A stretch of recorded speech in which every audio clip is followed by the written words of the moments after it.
There's probably very few people who haven't heard of the film Home Alone. Well, maybe there's somebody out there living under a rock on a desert island somewhere, perhaps.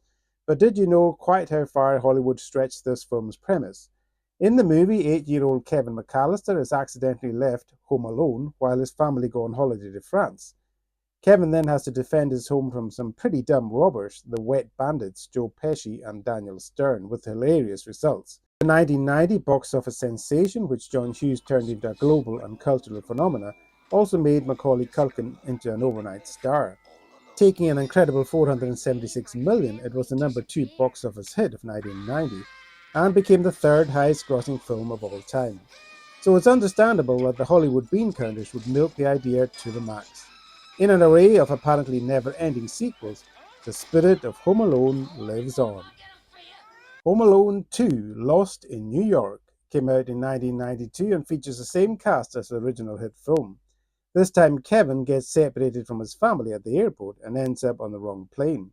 While the rest of the McAllister clan are bound for Florida, Kevin ends up in New York. What is it with this kid? Is he jinxed or what? While in New York, he bumps into Donald Trump, and more importantly, runs into trouble with the Wet Bandits, Pesci and Stern, after they escaped from prison. This time, the unlucky Kevin has to defend his uncle's apartment from the dim-witted duo.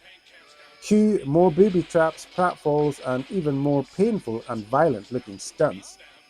Home Alone 3 came to theaters in 1997, and this time is about a completely different character. Alex D. Lynch plays Alex Pruitt, an 8-year-old boy left home alone while suffering from chickenpox. In the film, he has to defend his house from a gang of international criminals who are trying to retrieve a stolen $10 million microchip.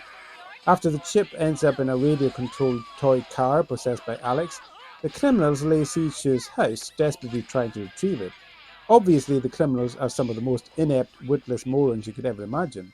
Lots of pratfalls, facial mugging, and painful-looking stunt work ensues. Lacking the star power of Macaulay Culkin, the film was understandably not a box office success. The film is notable for an early acting appearance by future star Scarlett Johansson. Home Alone 4: Taking Back the House. This made-for-TV movie aired on ABC in 2002. The film reverts back to the original movie's characters, but with an all-new cast. This time Kevin is played by Mike Weinberg. Kevin reluctantly goes to spend Christmas with his father and wealthy new girlfriend, Natalie. Yep, you heard that right. Kevin's dad, Peter, is separating from his mother, Kate, and now he has a rich new girlfriend. This is supposed to be a kid's film, and you're separating the kid's parents. Go figure. She is hosting a royal family visit at her mansion, and the McAllisters are invited. What could go wrong, eh? Well, for a start, Kevin's old foe Marv and girlfriend are in town, and are planning to kidnap themselves a royal prince. Let royal battle commence, Kevin. Home Alone 5: The Holiday Heist is a made-for-TV film which aired on ABC in 2012. The film focuses on an entirely different family and a new boy, 10-year-old Finn Baxter, Christian Martin. Finn and his family have just relocated from California to Maine, and their new house just happens to be haunted by the ghost of the smothered gangster. Even more concerning for Finn is the fact that a gang of thieves are planning to break in and steal a priceless lost $85 million painting. So Alex has to get creative with traps and devices to defend himself from the would-be art thieves. This film at least boasts an interesting cast, with Malcolm McDowell and Debbie Mazar as two of the clumsy thieves. Home Sweet Home Alone is the sixth film so far in the franchise and streamed on Disney Plus in 2021. When young Max Mercer, Archie Yates, is left behind while his family go on holiday to Japan, he falls asleep in the garage. Don't ask. He has to defend his home from a couple who are trying to retrieve a valuable doll heirloom. Max will need to use his mischievous nature and ingenuity to thwart the doll thieves, and will do anything to protect the Mercer family home from the greedy trespassers.